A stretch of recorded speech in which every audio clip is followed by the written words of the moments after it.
I'm very delighted to be interviewing you today. You've said from your mid-teens that the nature of reality became your main interest. And I'd like to ask you a bit about that. But actually, I'm wondering, can you go a bit before that and perhaps tell us a bit about your childhood, your upbringing, and also your education? Yes. In fact, my interest in these matters goes all the way back, really, as far as I can remember. And not that I could say that I was interested in my childhood. However, I did always have a deep feeling. And my mother regularly reminds me that aged 7, I apparently said to her, I feel that everything is God's dream. And that our job is to make it as pleasant a dream as possible. So I had this childish intuition articulated in the Christian language, because that was the tradition that I was brought up in, that reality was the activity of God's mind, and that our role as apparent individuals was somehow to bring the truth of that into existence, to share it in our lives. So this was a very childish intuition, which actually hasn't evolved very much. Obviously, the way I speak about it has evolved a great deal. So I had my parents were not religious, but my mother certainly was interested in these matters. So it was, these ideas were around me in my childhood as I was growing up, and they really were first formulated in me at the age of 15, 16, when I discovered the poetry of Rumi, and soon after that I learned to meditate, mantra meditation in the Advaita Vedanta tradition. So just rewinding a little bit. So from the age of 7, I went to boarding school, and I was at boarding school for 10 years. Boys only, English public school system, with all the benefits and disadvantages that come with that. Perhaps not the time to go into detail about that. But such an education, it's a mixed blessing. There are some wonderful. It's a very good education, very classical education. There are some wonderful things that come with it, but it also has there's a price to be paid for being taken away from one's parents at such a young age, to be in an all-male environment. That there is a price to be paid. So I was exposed to the full range of the English public school system. As I say, fast forward 10 years, mid-teens, I came in contact with the poetry of Rumi, the teaching of the classical Advaita Vedanta tradition. And up until that point, I had wanted to be a biochemist or to study medicine. But my kind of incipient career as a scientist took an abrupt change. At that time, I also came across the work of Michael Cardew, one of the founding fathers of the British studio pottery movement. So in my mid-teens, there was really a big upheaval. I was introduced to the arts and to the spiritual tradition in the Sufi and Advaita traditions, and this really, from then on, really became the backbone, the foundation of my life. And I started meditating. I learned the Mevlevi turning. I learned Gurdjieff's movements. I started attending weekly meetings and so on. Very interesting. You've said that elsewhere that there was something in your studies as a biochemist or a budding biochemist. There was something about the scientific way of knowing that disturbed you and that you became disenchanted with eventually.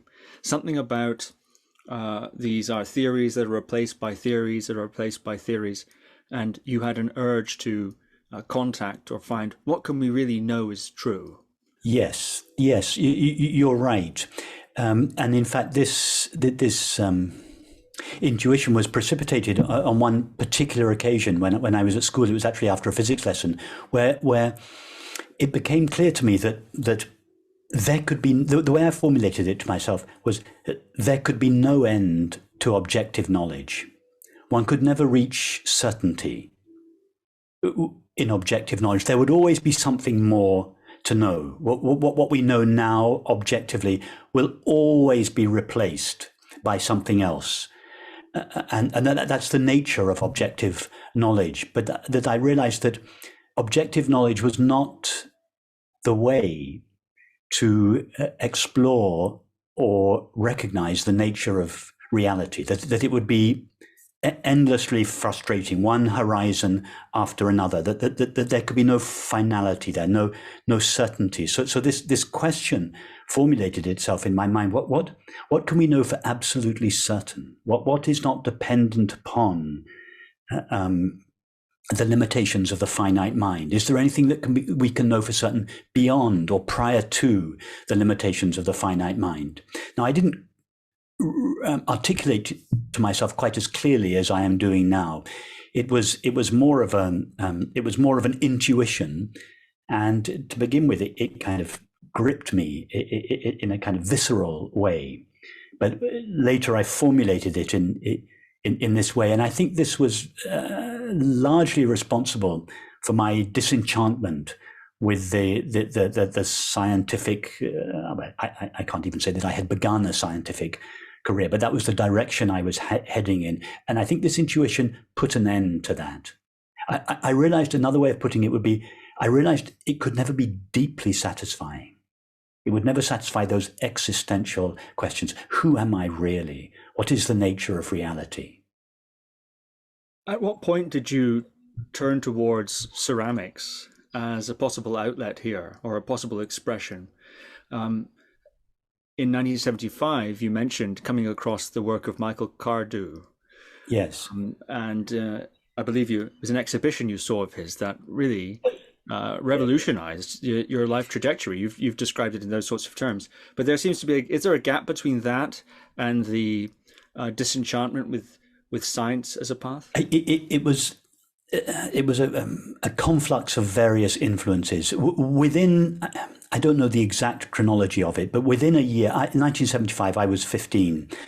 Within a year, I had seen this exhibition of Michael Cardew's. It was it was an exhibition put on at the Camden Art Centre in London to commemorate his 75th birthday. I was 15, he was 75. And within a year of that, I had also come across the poetry of Rumi, and shortly after that, I first saw the Mevlevi turning in London, and shortly after that, I learnt mantra meditation and began to study the Advaita Vedanta teaching at Collett House in London. So within a period of, let's say, a year or 18 months, these two very powerful influence. I was introduced to these two very, very powerful influences: the arts and spiritual understanding. And of course, it's no coincidence that this happened at the same time in my life. That they were really the same event. One through the faculty of perception, and the other through thought and feeling. So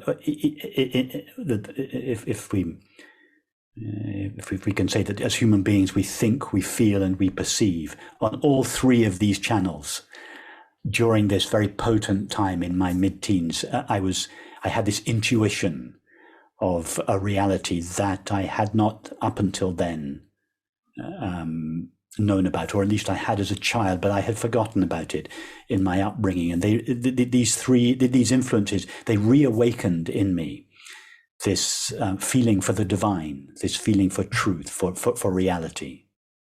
And how was this reawakening and subsequent change of direction received by those around you? It was received very positively by my mother, who is herself an artist, and was already at Collett House in London. So it was she was delighted. My father was, I think it's reasonable to say that he was horrified. His father had been a well-known doctor in London, and he was very happy that for several years his eldest son had intended to follow him, and he had not he had not imagined that spending a small fortune on my education would lead to me becoming a potter. He did not at that time think it a worthy career for someone who had received the education that I had. However, to be fair to him, he changed over the years. And to be honest, I don't blame him. I think if I, as I'm sure you know, I also have a son, one son, he's 22 years old now. I think perhaps things are different now, but if I had, if he in his mid-teens had just, on what at least appeared to be a whim, just decided to take off, to leave school, to take off, to do something which was so far outside my own comprehension as to seem to be completely foolhardy, impossible to make a living, I think I would probably have been alarmed. So I don't, looking back, I'm a lot more sympathetic now with my father's response. He was afraid for me. He was concerned, as all fathers are for their children. He wanted to make sure that I was going to be able to make it in the world. And he thought that I was just dropping out. And actually, he might have been right. It turned out that he wasn't. He was very alarmed. But again, to be fair to him, he was very supportive. I then went to art school. I did an apprenticeship with Michael Cardew. I set up my first studio in my early 20s. And he was very supportive. And it was 10 years later, beautiful turning point in our lives when he came down to visit me in my studio. And one of the few times I saw my father cry, he wasn't really crying, but he had tears in his eyes. He said, Rupert, I'm envious of you. I'm so glad you didn't follow me into the city. It's you have a wonderful life. It's so fulfilling. By this time, I was beginning to be successful, having exhibitions around the world. So he no longer feared for my financial well-being and my security. And there was this beautiful moment when he turned around and just acknowledged that he had thought I had done the right thing. How did that land with you? Oh my goodness, that was a turning point in our lives. Most, if not all, children, but maybe sons, young men in particular, want the blessing of their father, want their father to feel good about them, to feel proud of them, and if one's father thinks negatively of one, it's a burden on one. So this was it was the first time that I had really felt his blessing since I was a young child. And it liberated me from a kind of a heavy burden, the burden of I never doubted my father's love. That was never in question, never doubted that for a moment. But I think as a young man, you need more than just your father's love. You need his approval, his support. And although he was never, he never actually expressed it, but I could feel it, that I didn't have his total approval. And this weighed on me. I wanted him to feel good about me. I wanted his blessing. So when this finally came, I was probably in my late 20s now, perhaps 30. It liberated me from a sorrow that I didn't even really know was there. And actually, our relationship, it was very healing in our relationship too. We then, having had a difficult 10 years, really from then on, we just became closer and closer. Wonderful. And in addition to your father's blessing, as you pointed out, at that time you were beginning to achieve or attract international interest. And indeed, in your 30 years as a potter, you were highly acclaimed and highly successful. I'd like to ask you a bit about Michael Cardew, if you don't mind. As you mentioned, you apprenticed with him for 2 years, and you said that was in many ways a complete re-education. I think he was about 80 or in his 80s when that took place. For those who may not know, who was Michael Cardew? In your experience, what sort of a man was he? And how was it that you came to begin this apprenticeship relationship? Well, Michael Cardew, he's one of those people that really defy description or definition, because almost anything I can say about him, I can also say the opposite with equal conviction. He was highly intelligent. He had studied classics at Oxford. Then he had dropped out and tried to revive the English slipware tradition, first of all in Gloucestershire. Then the war came along. He went to Africa, Nigeria and Ghana for 25 years, and then came back, aged, I think, 65, to Cornwall, where he started another pottery, where I later lived and worked with him during the last 2 years of his life. Michael was a fierce, irascible, unpredictable, highly intelligent and articulate, but also he was very, very soft, very tender, and you just never know what you were going to get from one moment to another. And he always had 2 apprentices living and working in the house with him. It seemed that most of our time was spent cooking and gardening, and that we made pots in our spare time. But it was like a whole it was like a re-education. He was just unlike it. He was like an old Zen master. Of course, I didn't even realize it at the time, but later looking back on him, I realized it's not like, I don't think he was like a Zen master. I think he was a Zen master, although he would never speak directly of any of these matters. But his whole approach to life, to the pottery, it was like living with a Zen master. You had to be constantly on your toes, on high alert, and nothing was said directly. Let me give you an example. I remember I'd been making bowls. I'd been there for about 6 months. I'd been making bowls all day and was beginning to be a little, I thought, I am really beginning to get, I was feeling pleased with myself. And Michael, it was, the workshop was an inn that he had converted. It was the skittle alley of the inn. So it was a long, narrow room. He walked into the room at one end of the room and kind of made his way up through the workshop to where I was working at the other end. And then for a long time, he stood surveying these lines of bowls. I'm sure he didn't do it on purpose, but as he was doing so, I could feel my pride kind of rising as I presumed he was, noticing my progress, and I was expecting to receive my first proper accolade from him. And I remember I can close my eyes and see and hear him saying it now. He said, "Rupert, you haven't begun to take this shape into yourself," and left. And that was how the teaching worked. That was how the apprenticeship worked. There would be no more conversation about it. There'd be no explanation.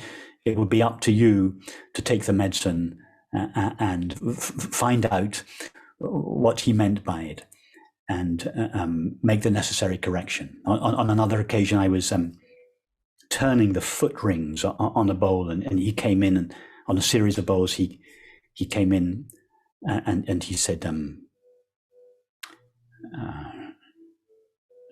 "Rupert, these bowls aren't like real people. They're like actors on a stage," and then left, and you were just left, just wanting the earth to swallow you up. It was just feeling completely crushed, but also not knowing exactly what was meant.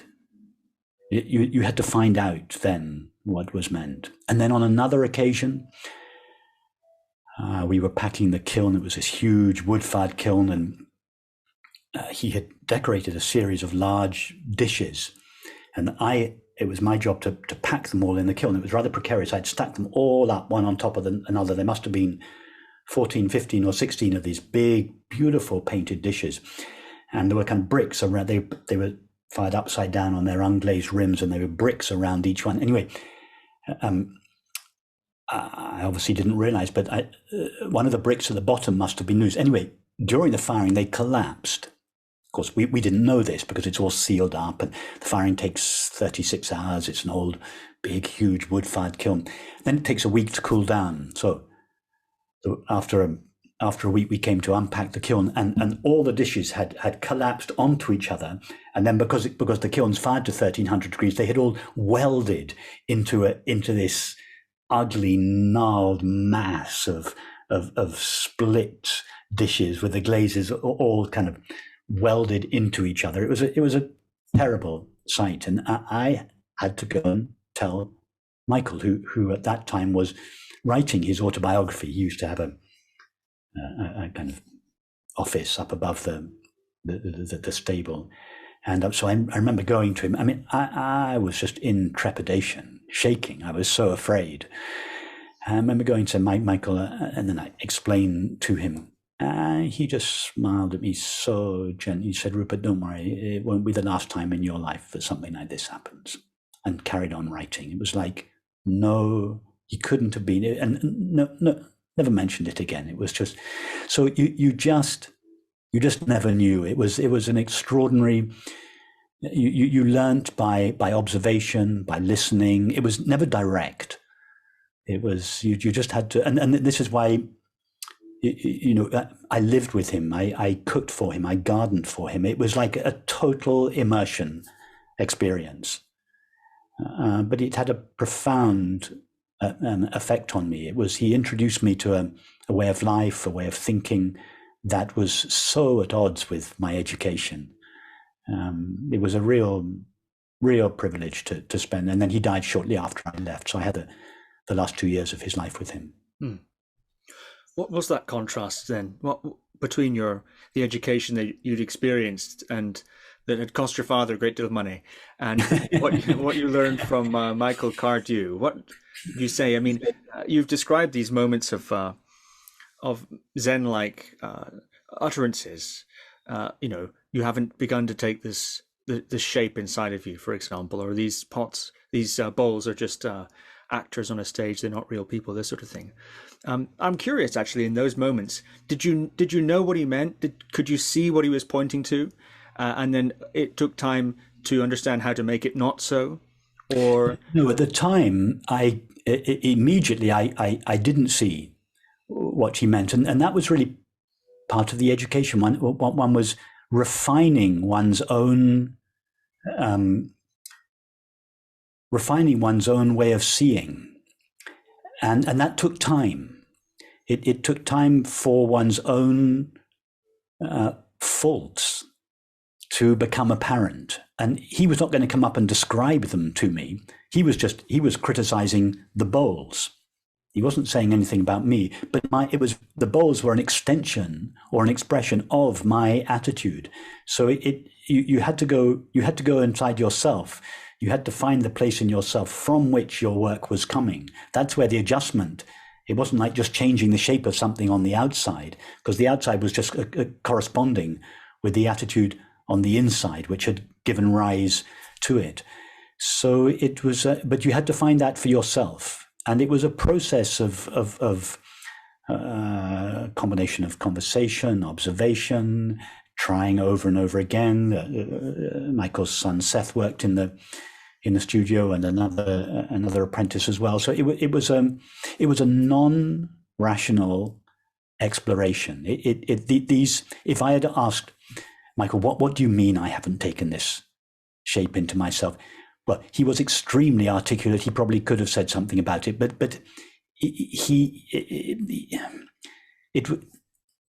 the training took place below the threshold of the rational mind, whereas much of my education up until that point had been directed towards the rational mind.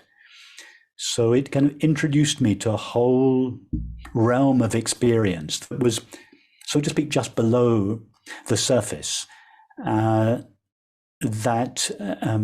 he can open me up to that world. It's really the world of the realm that the arts and poetry and literature addresses. And I think that I had Not that it was not available, to be fair, in my education. It probably would have been, but it's not. If I had perhaps gone more in that direction, maybe I would have found it there. But for whatever reason, I didn't. It took this meeting with Michael. He was like a force of nature. It took this meeting with him to open me up to this whole new possibility. The possibility, for instance, of really, it's the experience of beauty, the power of beauty, the power of an object to somehow cut through the conceptual edifice through which we perceive reality, and to take us directly to that experience. What Cezanne said when he said that I want my work to give people a taste of nature's eternity. I don't want to describe nature's eternity to people. It's much more intimate than that. I want them to have a taste of reality. Well, Michael helped me, initiated me really into understanding that objects have this power. It's not just words. Yes, the understanding to a degree can be described in words, but this was like a visceral transmission. And it was something completely new in my life, and it was very powerful. And I was very, very fortunate to have met him early on in my life. One last question on Michael Cardew then.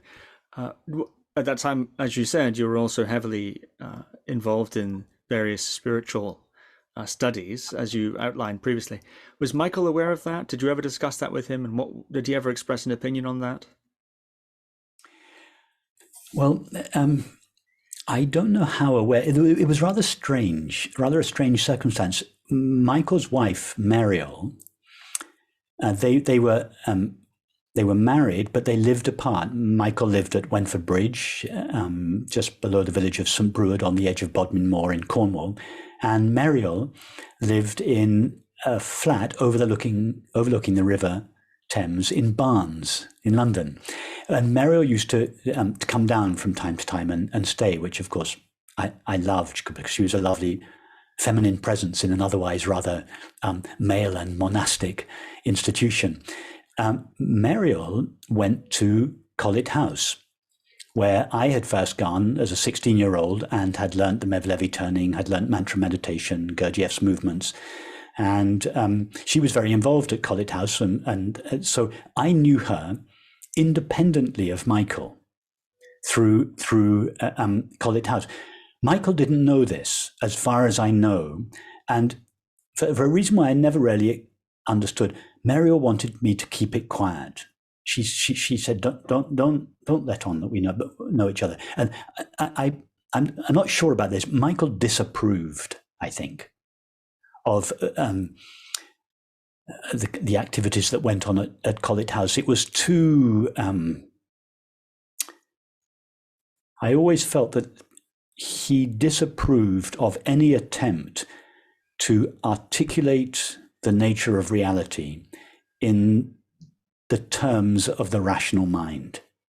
He felt that it belonged in a realm to which the rational mind has no access, and of course he's quite right, and therefore to which the rational mind has no right to speak of. He felt his work spoke of it, and that one should not speak directly about it. So I think for this reason, I think he disapproved of Mariel's activities. And I think that Mariel was concerned that if he knew that I was directly interested in these matters, that it might somehow tarnish our relationship. I'm not sure that it would, but so I definitely kept that side of my life quiet. Of course, in the evenings, I would go up to my room and I was reading Ramana Maharshi and Rumi, but I was very private. I would never mention that. And of course, when Mariel came down, occasionally we would have conversations about it, but we carried on as if we didn't let this shared interest. We didn't expose it to Michael. Mm-hmm. And perhaps the last question on pottery then. on your career as a ceramic artist. Uh, you had a career of 30 years, over 30 years, and in that time garnered international renown and various techniques you were known for. I don't suppose we need to necessarily go into them. Sgraffito, is that how you pronounce Yes, it? yes, Sgraffito, yes, yes. Sgraffito, yeah, and things like this marvelous work. You talked there about some of the makings of a ceramic artist, but what does it take over a span of 30 years to continue to produce work, to continue to elaborate? I don't suppose you can just repeat yourself. What does it take in terms of, I don't quite know how to say it actually, the themes you've brought up here in terms of your initiation that Michael Cardew provided you with, presumably those themes then unpack and elaborate or continue throughout the arc of a 30-year career. What does it take to produce that kind of art over that kind of sustained period of time?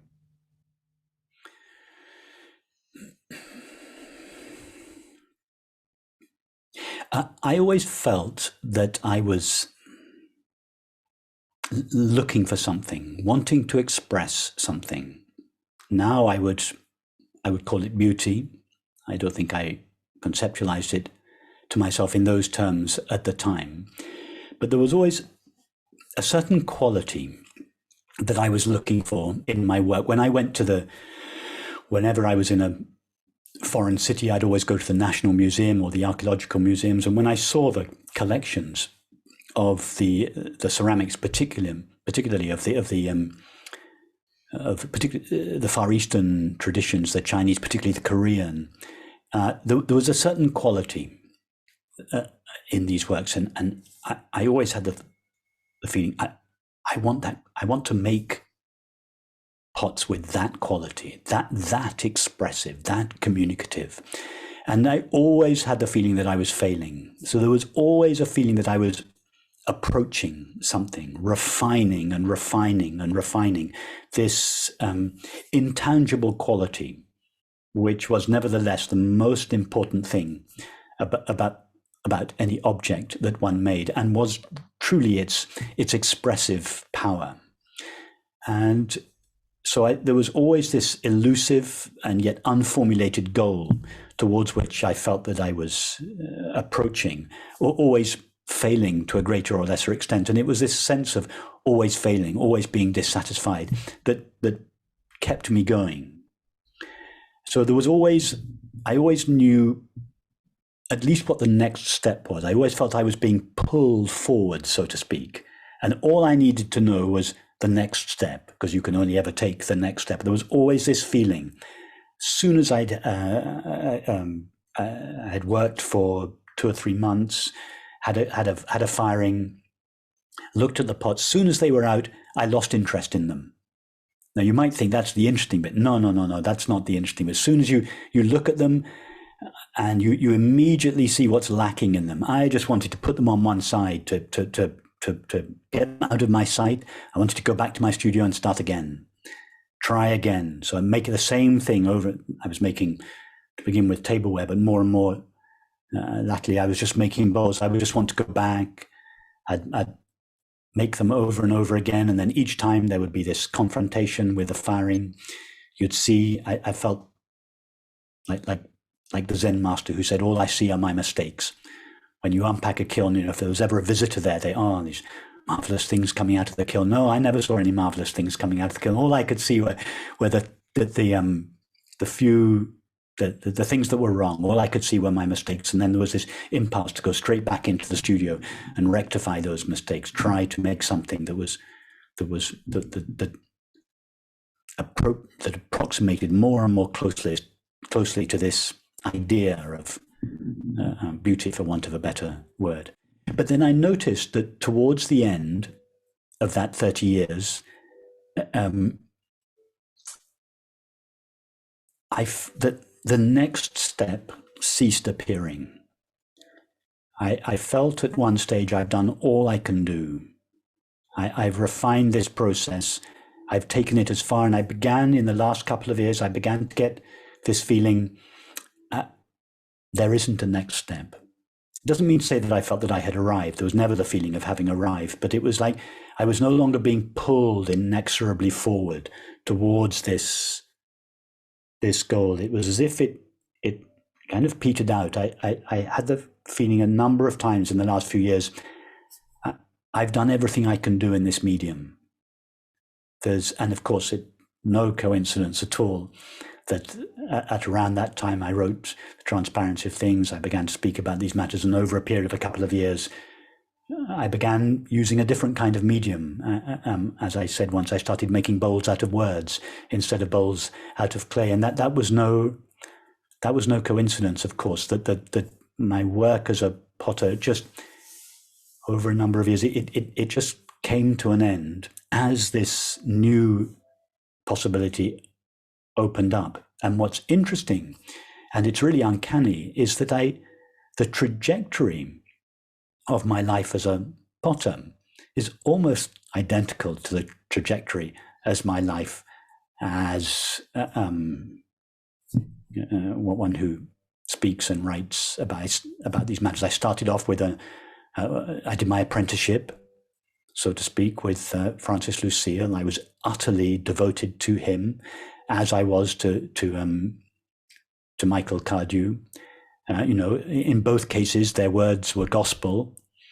I surrendered myself, to use kind of traditional language. I kind of surrendered myself to both of them. I surrendered any desire or will that I had. I just put myself under them to absorb and imbibe and learn what they had to give, because in both cases I recognized something that's what I want.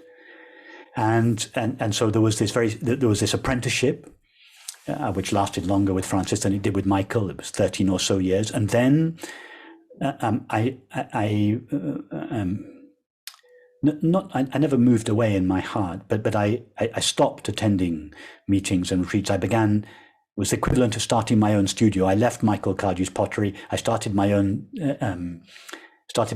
studio and started making my own things. I did the equivalent with Francis. I left. I started holding retreats at Church Farm, and just as I had done with Michael, the first bowls I made were very similar to Michael's.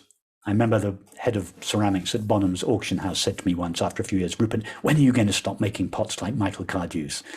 And it had never occurred to me to stop making pots like Michael Cardew. I was just naturally doing what came naturally to me, and I had trained with Michael, so inevitably I had imbibed his language, and that language was evident in my own language. It took several years for Michael's language to fade and for my own voice to begin to express itself, and exactly the same happened with Francis when I started giving my own retreats. I've no doubt that my language, my metaphors, my lines of reasoning were all highly influenced by him, because I had surrendered my mind so deeply to him. It was only over the years that slowly his voice faded, and my own voice began to take over. And so the way I express myself now is almost unrecognizable from Francis, just as the pots that I made towards the end of my career as a ceramic artist were completely unrecognizable. You would never have known that I was a student of Michael Cardew's. But it takes time. But I noticed it was the same process, just as I was making the bowls over and over and over again, refining and refining and refining and refining. It's exactly the same process. Speaking about these matters, which is really always the same matter, the nature of reality, the nature of the self. But speaking about it, every time I speak of it, it's a refinement. It becomes more economical, clearer, cleaner, more precise, more experiential, more efficient. And the same process is going on. And I sometimes wonder, because of the similarity of these two apprenticeships, these two careers, for want of a better word, although I'd never suggest what I was doing now as a career, but I sometimes wonder whether they will end in a similar way. Remember I said about the pottery after 13 years, I over the last couple of years, I thought a number of times, there's nothing else for me to say in this medium. I've said, I've gone as far as I can go. I've stretched the medium as far as I can go. This is no longer the right medium. And I sometimes wonder, with my love of language, my desire to express the non-dual understanding with these clean, clear, efficient pathways, lines of reasoning, and speaking about the same thing over and over again, refining my language. I sometimes wonder whether in a number of years' time, I'll feel I've done everything I can do in words, that I now want to express myself in a different way. And what would that way be? I think it would go more towards silence. I think that would be the final medium. First of all, it was clay, and it was words. So there was a refinement from clay to words. And then I think the natural refinement would be from words to silence. And in fact, I notice it now, not so much in my online meetings, because it doesn't work so well online, but I certainly notice in my live retreats, having started them again, there's more and more silence. There are less words, more silence. I think that's the way it's tending. So we'll see. We'll see. But I wonder whether the similarity between these two trajectories is so uncannily similar. It's as if I'm kind of following an archetypal process that has been handed down in apprenticeships and with students and disciples and for centuries. The similarities between those two arcs, if we as another word than career, I suppose, yes, or careers, was not lost on me actually, and but you've drawn some other parallels there. One of my questions that I had planned to ask you a bit later was, you are quite prolific, actually, and in your retreats, you said now it's tending more and more towards silence, but in your retreats, the format is very often dialogue with people as one of the main ways of expounding on the themes of your work. And I was going to ask you, where does this energy come from? Don't you ever get tired of striking that note? You've described your teaching as very simple teaching, and you said you've learned only a very simple thing, and then it's just expressing that in all these different ways. I wonder, but now hearing you talk about your relationship to your ceramic work, now I perhaps begin to understand a little bit more about that. I'm curious if you have the same relationship to your teachings as you did to your pots when they came out of the kiln. Perhaps I'll say one more thing about that. I remember on one occasion I attended a talk of yours in San Jose, and sitting next to me was a friend of mine who's also a very acclaimed author, and we were sitting there, and he was talking to me about what you were saying, but not the content of what you were saying. What he said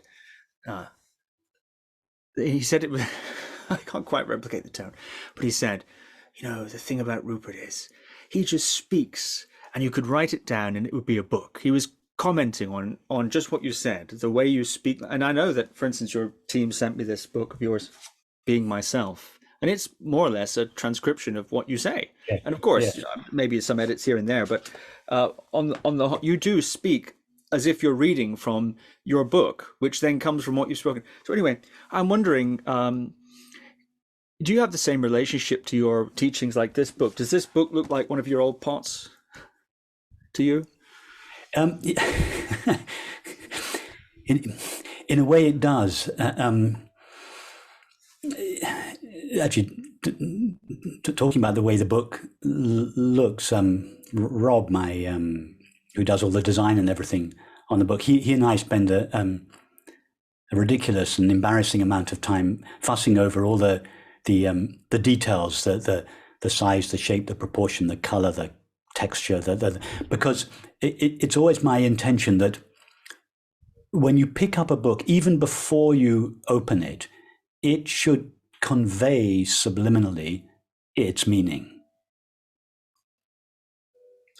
And in fact, the best compliment I've ever had from anyone about any of my books was an email I received from someone who, I can't remember whether, I think it was the book that preceded Being Myself, Being Aware of Being Aware. He said, I picked it up, and he said, I just held the book in my hand and looked at it in its cover.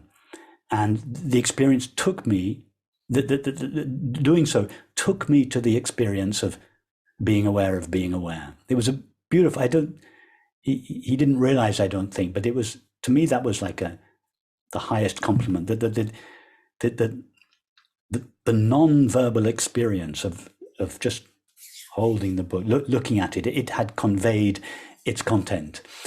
And of course, the same was true of my work as an artist. That's what I wanted to subliminally convey in a pre-verbal way. I wanted my work to take, like Cézanne said, to give people a taste of nature's eternity. But to go back to what you said about being prolific, I was very prolific as an artist. Not that I made a lot of pots, which actually I did do, but it was my life. It was never my work. It was never. That's why the word career that I used 5 minutes ago was inappropriate. It was not a career. It was my life. It was. I lived it and breathed it. It was just an extension of my life. So there was never any. My workshop was always at my home, and there was no distinction between my life as as an artist and my life at home. And really, the non-dual understanding is the same. It's my entire life. And now speaking about it, writing about it, expressing itself, it's something that's so integral to my life. And I have this great energy. I love to communicate my understanding, such as it is, through writing, through words. There's nothing I enjoy more than being with friends on a retreat, exploring these matters. And I mean this literally, sometimes people ask me, I'm not implying that you've asked me this, you haven't, but sometimes people ask me, don't you get bored always hearing the same question? I've been asked that a couple of times recently, and I remember thinking, but I've never been asked the same question. If I thought that I was being asked the same question, then yes, I would be bored. But I have never heard the same question twice. If I ever did feel that would be the time to stop teaching, because I would be referring, on hearing the question, I would be referring to my past. I would not be going to the place in that person from which their question comes. And if you go to that place, it's fresh every single time, simply by virtue of the fact that the person's question is their real question. It's coming from their understanding, from their feeling in that moment.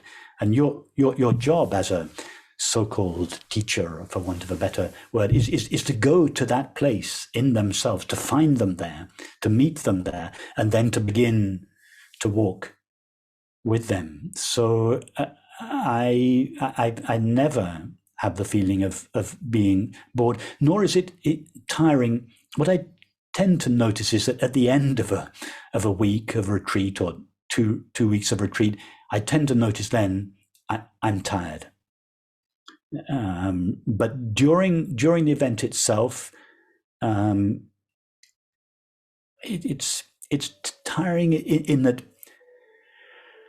a tremendous amount of energy. You're giving out a tremendous amount of energy, but it's not tiring in a draining or exhausting way. It's tiring in a very pleasant way. You just feel you're giving the whole of yourself to whatever is in front of you. And if it's tiring, well, too bad. So what? You're just giving yourself completely. What else would one rather be doing? And I think it was exactly the same in the pottery. I was just giving myself 100% to my life as a potter, making these things. It seems like in art, for example, there are different ways to appreciate a piece of art. One way is for art to strike you as it is. Like you said, you look at the book and it's just something about it, or whatever the piece of art might be. And on its own merit, if you like, or on the way in which it impacts you, it's valued somehow. And that could be, if you have the eye for it, technical detail, for example, or it could just be something, ineffable about it that just gets you. And then the other way, of course, is to derive the value of a work inferentially by the value of the creator. In that sense, there can be perhaps this is somewhat to do with marketing, but there can be a sense of making something of the creator, creating a legend or making a celebrity of them and so on. So the piece, in a certain sense, becomes owning a piece of them, or it becomes a proximity to that sort of legend, if you like. And I wonder if maybe we're stretching the similarities, or I'm stretching the similarities too much here. But I wonder your work now, constantly coming back to direct experience, always coming back to that. I wonder also if this dynamic is possible in terms of spiritual teaching, or whatever we could say, that sort of cult of personality, if you like, or to say it more psychologically, projection. Looking at you on the stage, or whoever it might be on the stage, and saying, wow, this is the really enlightened person, and etc., etc. Perhaps missing the point in that way. I'm wondering what you think about that idea, becoming, as you have, so well known all around the world now as a spiritual teacher. I imagine you deal with a degree of that, people wanting you to be something or someone or something like that for them somehow. Do you experience that at all? And if so, how do you navigate it? And is the comparison to the art world appropriate here? That's a very interesting question.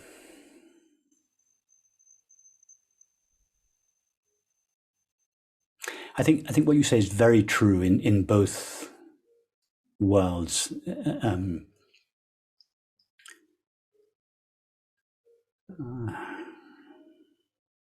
Particularly nowadays, of the two scenarios you described, you see much more of the latter, where the work in itself,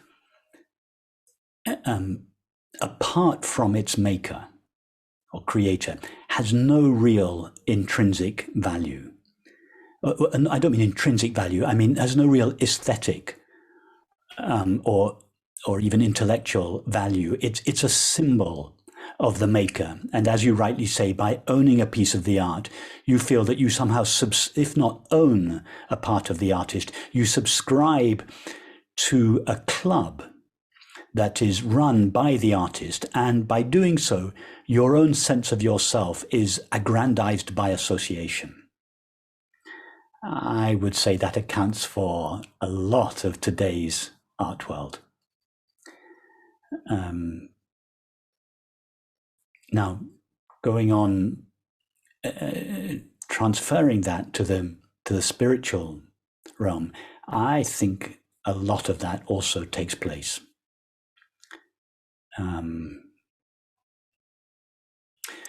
As you say, the cult of the personality, in which your affiliation with a particular person is cultivated and promoted by the person, and in a way that becomes that becomes primary in the relationship. Ironically, one's ego, one's sense of being a separate self, is aggrandized by association with a person who, in this particular field, is considered to have a certain stature. And ironically, in this field particularly, when so much of spirituality is about the diminishing of the sense of separation or the ego. So to what extent do I feel this takes place in my life? For the first couple of years, when I started speaking about these matters, I was not aware of people's projection. I was naive about this. And but after a couple of years, I couldn't help but notice it. And I also realized that it was naive of me not to notice it, but that also it was not only naive of me, but that it was my responsibility as a so-called teacher, by putting myself in the position that I was in, speaking, holding retreats, holding meetings. I had a responsibility not to pretend that this projection was not taking place, but to see the projection, to understand it, and to learn to deal with it, to turn the projection around and hand it back. Now, it took me a couple of years to notice the projection. If I'm honest, I didn't really want to notice it. There was a degree of naivety in myself, and I think also a degree of denial I just didn't want to acknowledge that it was happening. And I realized, as I said, that it was irresponsible of me not to acknowledge it. So after a while, I began to notice it, and I began to I hope, develop skillful ways of turning it around, but above all, being very careful not to buy it or pull for it in any way,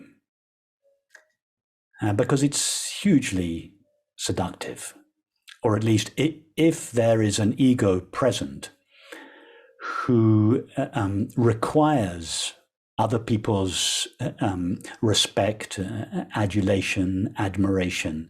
If one's sense of oneself needs to be enhanced by other people in this way, then being a spiritual teacher is perfect for such an ego, and we see this so often. So I had to check, one, that there was nothing in myself that was subtly being enhanced or aggrandized by the increasing respect and admiration that I was receiving. I was very clear that there wasn't anything in me, but it's something that it's not just a recognition I came to once. It's something that I've always been very vigilant about. And then I took great care to find ways of turning the projection round, of not buying it. And I remember having a very interesting conversation with my friend Bernardo Castrop in the early days, and he said, well, the trouble is, Rupert, the more you do to throw yourself off the pedestal, the higher the pedestal becomes. And I recognize that there is some truth in that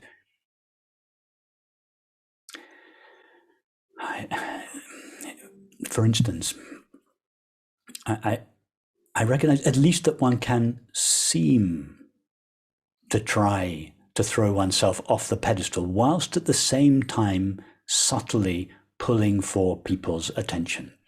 Somebody asks you, this never happened to me, but somebody asks a teacher, why do you continue to allow your students to come and kiss your feet, and you answer, oh, it's nothing to do with me. It's just, I just leave them free to do whatever they like.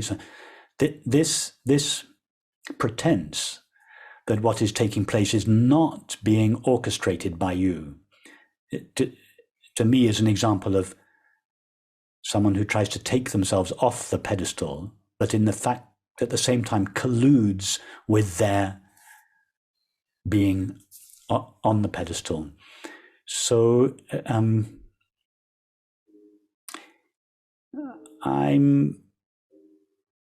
I take a lot of care in my retreats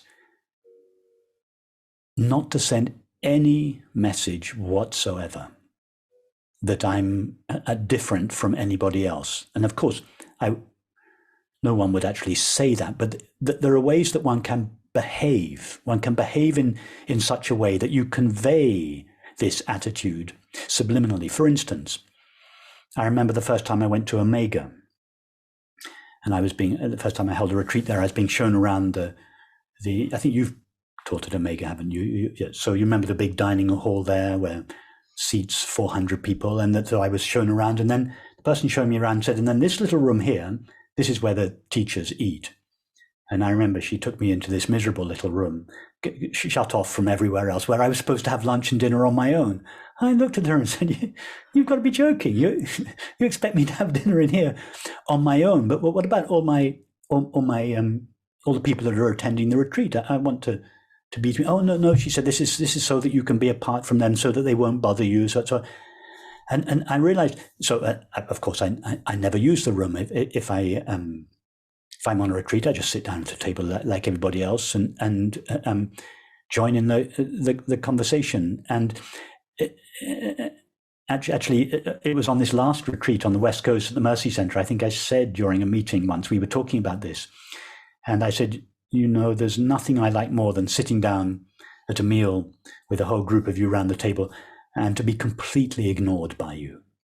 It's like nobody stops talking. Nobody turns to you in a deferential way. No.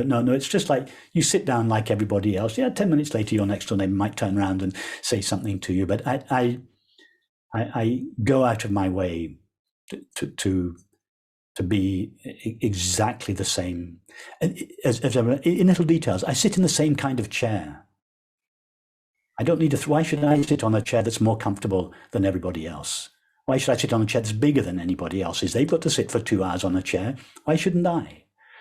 I don't expect people to stop talking when I come into a room. Well, why should people stop talking when I come into the room? I mean, nobody stops talking when anybody else walks into the room. These are the little details, but they're not little details.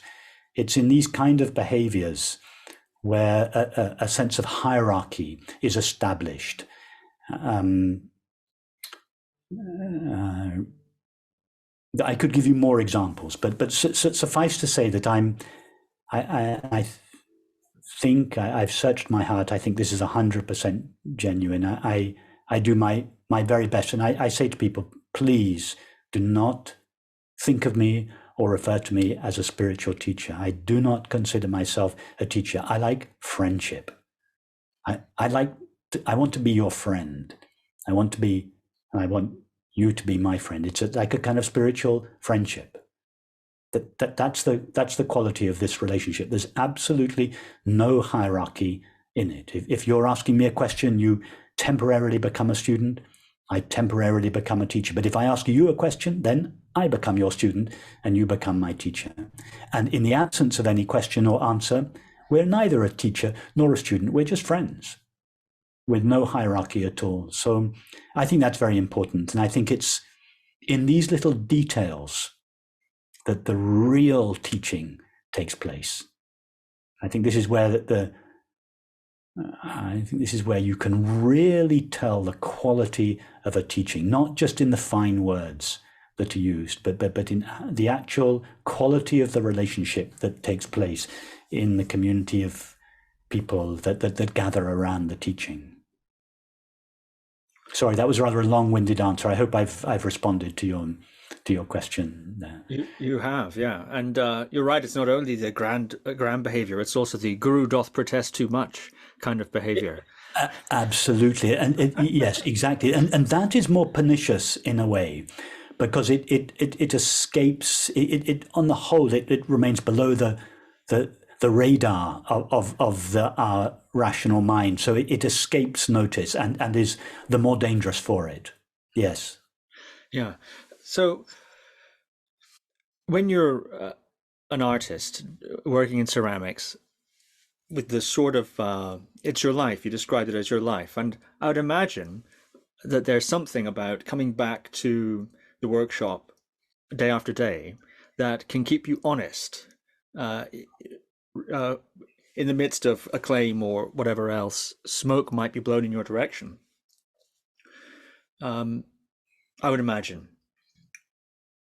I can't see a correlation with what you're doing now. I can't see many. So I'm asking, I suppose, is there a workshop that functions to keep you honest in some sense? One of the things that I think can happen in both worlds, and it can be a sort of feedback loop. Oh, they like it. I guess it must be good. I guess I must be good. I guess I must be a great artist, or I guess I must be, enlightened. Gosh, maybe these words, which I hadn't really thought that much about, wow, they're responding very well. Gosh, I guess I must be. Maybe I've got it. I guess I have it. Something like this sort of feedback loop in a way. So I'm wondering if there's a workshop for you in that same way, and also I'm wondering that something that perhaps can happen is the artist or themselves can begin to confuse the acclaim with the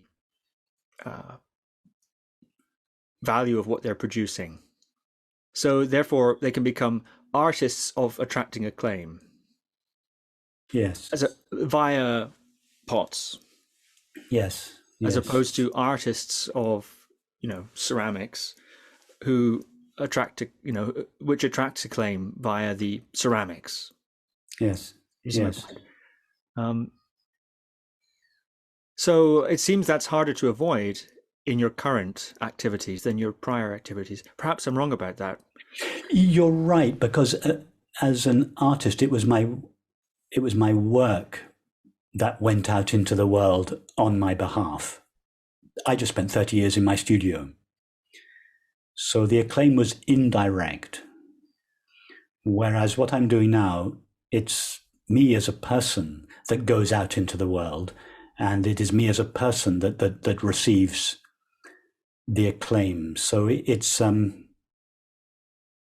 not true of all artists who become public figures, but I was very private as an artist. I spent my life in my studio. I never went anywhere for 30 years, except for, when I was having an exhibition, or my family, of course. But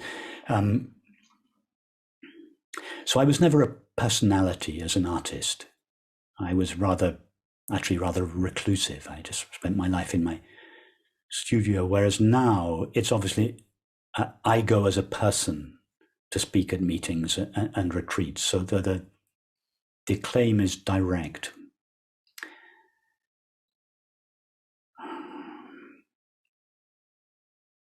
I think that if one is relatively free of ego oneself, I don't mean to say that one is perfect. I don't think anyone is perfect, but to the degree that one is free of ego oneself, that message is subliminally conveyed without having to speak of it. And it places the other in the correct relationship to us. And that if we, in turn, are in the presence of someone with very little ego, we are almost compelled, at least those of us that are sensitive to these matters, it's not always the case, but we are almost compelled by the way they comport themselves to behave in a reciprocal way. So I feel that I get very little adulation. Yes, people respect me, but no more than I respect them. There's very little on my retreats. If you didn't actually attend one of the formal meetings themselves, you'd be hard pressed to know who was in charge. If you were walking around the building, apart from informal meetings, obviously, because I'm sitting up front, but apart from that, you wouldn't know who was in charge.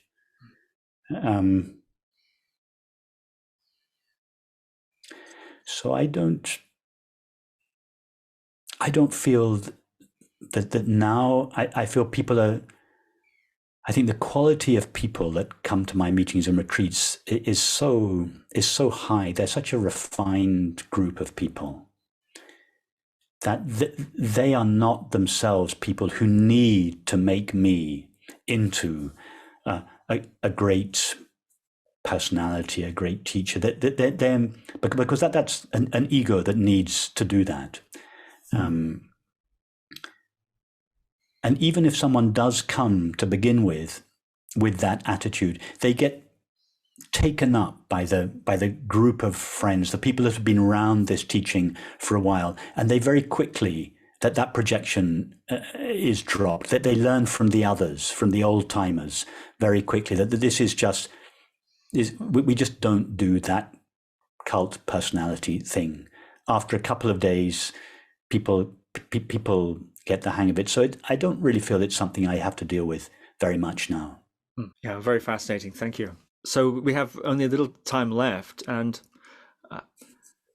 we haven't really talked much about your teachings themselves, but that's a little bit deliberate. I think it's been so fascinating what you've said, and you've actually said an awful lot about your approach.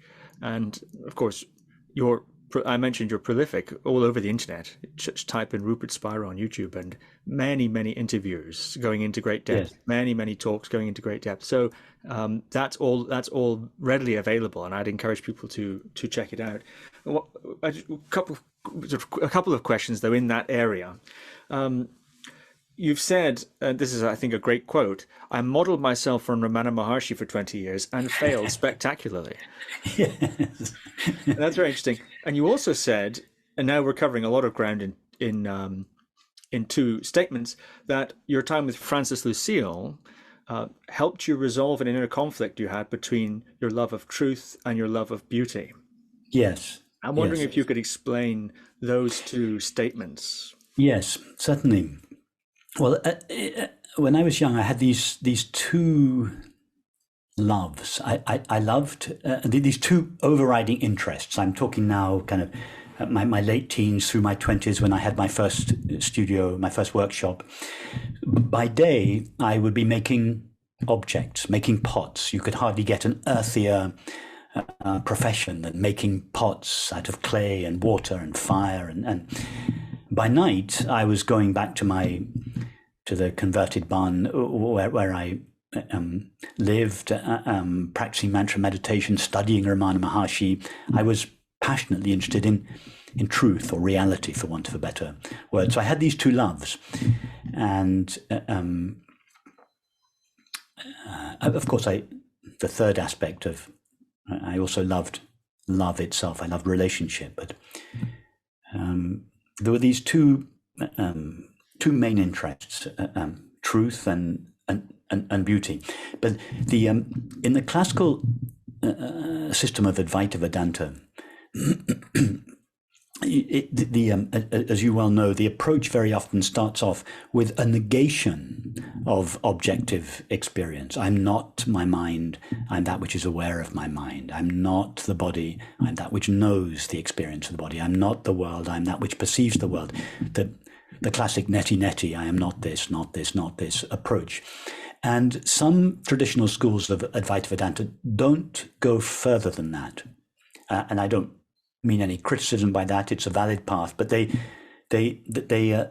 stop at what I call the inward-facing path, this turning of the attention away from the content of experience back towards the source of attention, awareness itself. And that was the path I was initially on. And so in this approach, there was it was very mild in my case. There was no in the teaching that I was studying, there was no rejection of the world and the body, but it was not really included in one's meditation, in one's exploration. Now, by day, I was making objects out of clay, water, fire. So there was a contradiction here for me. I loved making things, objects. And yet philosophically, I was always turning my attention away from the objective content, that the world was considered a distraction. Objects were considered to be made out of stuff called matter, as opposed to one's true nature of pure consciousness. So there was this tension, this conflict between my love of objects and my interest in that which knows the objective content of experience, and this was a source of conflict for me. I felt that these two passions were somehow mutually exclusive, and it was supported, at least subtly, by the classical Advaita teaching. And it wasn't until I met Francis, and it's one of the things that I'm perhaps most grateful for, that I realized that my love of truth and my love of beauty are, in fact, they're not mutually exclusive. On the contrary, they are the same love. That beauty is just the name we give to reality when we approach it through perception. And truth is the name we give to reality when we approach it through thought. And love is the name or happiness is the name we give to reality when we approach it through emotion. But I had considered truth and beauty to be opposite and therefore in conflict with each other. And it wasn't until I met Francis that I realized that this was a misunderstanding, that they were in fact two facets of the same love, and really that reconciled something that had been really very troubling for me. And in fact, my career as an artist kind of began to take off then, because it was no longer, I no longer felt apologetic about it. I had felt apologetic, at least to a degree, about it because it somehow conflicted with my study of the Vedantic tradition.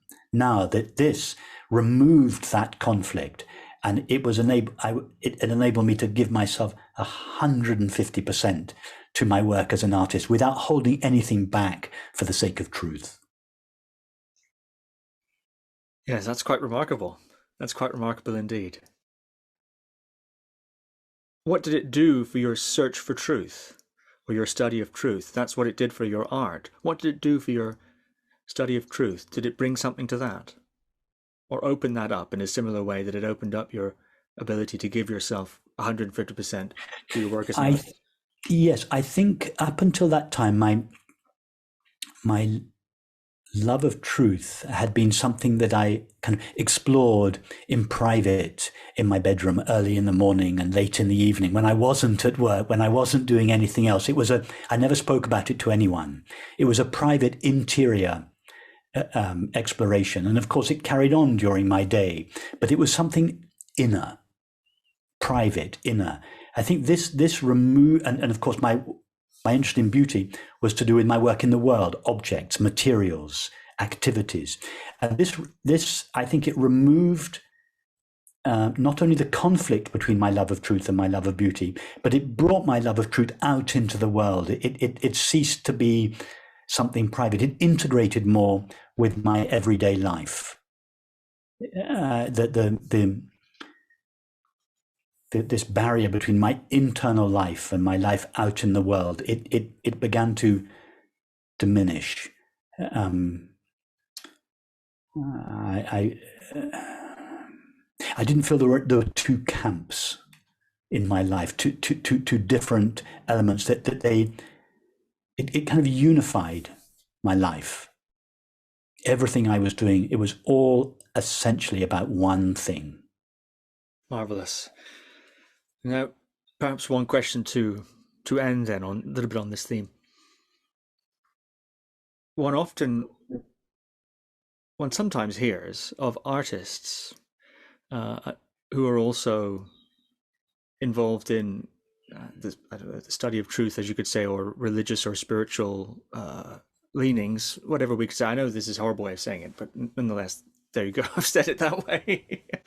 And that as they go deeper into the, so to say, spiritual side, actually, that can eclipse the art.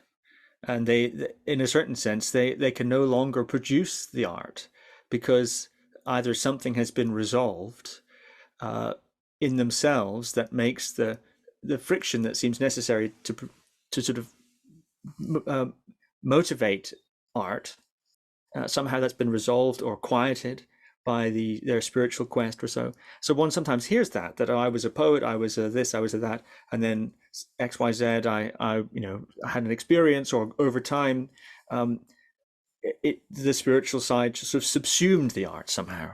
And yes. In your case, it's very interesting that the deeper you went, it seems, at least through a lot of your career, actually liberated your art more. Yes. That's very interesting.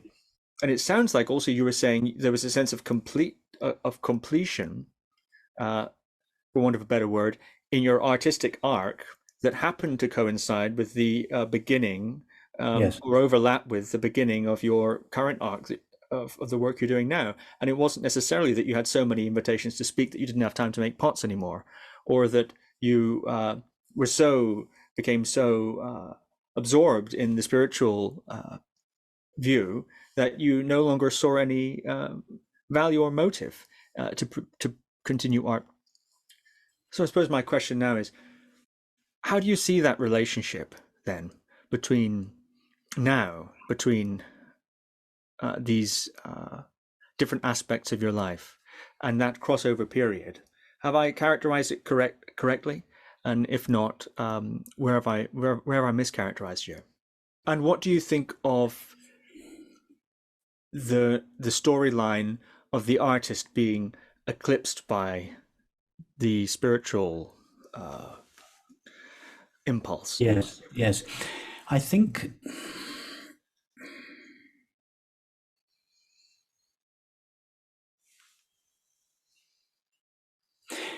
for many artists, suffering is the fuel of their work.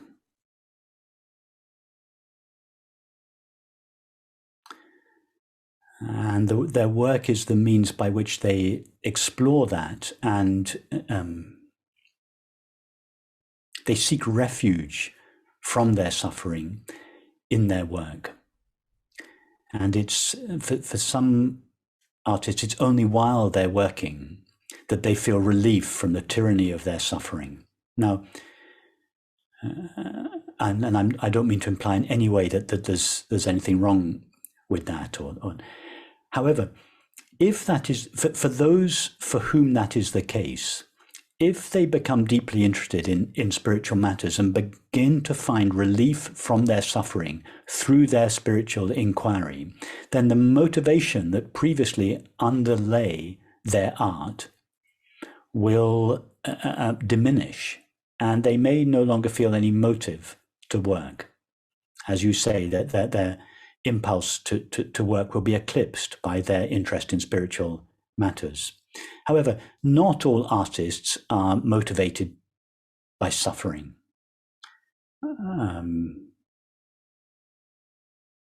It's quite possible that one would be motivated as an artist to penetrate through, as for instance Cézanne was, to penetrate through appearances, to somehow apprehend the reality that is appearing to us as the world, and that one's art is the means by which one makes that exploration into the reality of the world that we perceive. In which case, one's work as an artist is of the highest spiritual order. It is what a mystic is doing, either penetrating deeply into themselves to know the essential nature of themselves, or trying to penetrate through appearances to see the unity of being that lies behind the multiplicity.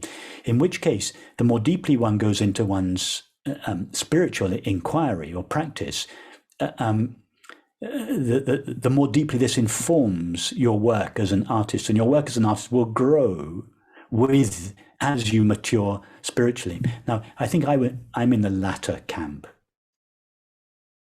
I'm not to say that I didn't have my fair share of suffering as I grew up, although I had basically a happy childhood and a happy youth.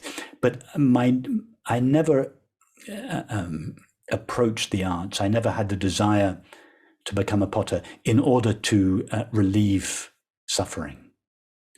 On the contrary, when I first saw that exhibition at the Camden Art Centre of Michael's, I was blown away by the experience of beauty. It wasn't the first time I'd experienced beauty, but it was the most powerful experience of beauty I had ever had. And I just thought, I want to know what that is. I want to make things that have that same power to give people the taste of nature's eternity. Suffering didn't come into it. So I think that's why you very astutely observe that for me, my work as an artist actually took off. It was liberated, and it followed. It became deeper and deeper as my exploration and investigation of spiritual matters grew and became deeper. They went hand in hand. Fascinating. Rupert Spira, thank you very much. Thank you very much, Steve. It's been a pleasure speaking with you.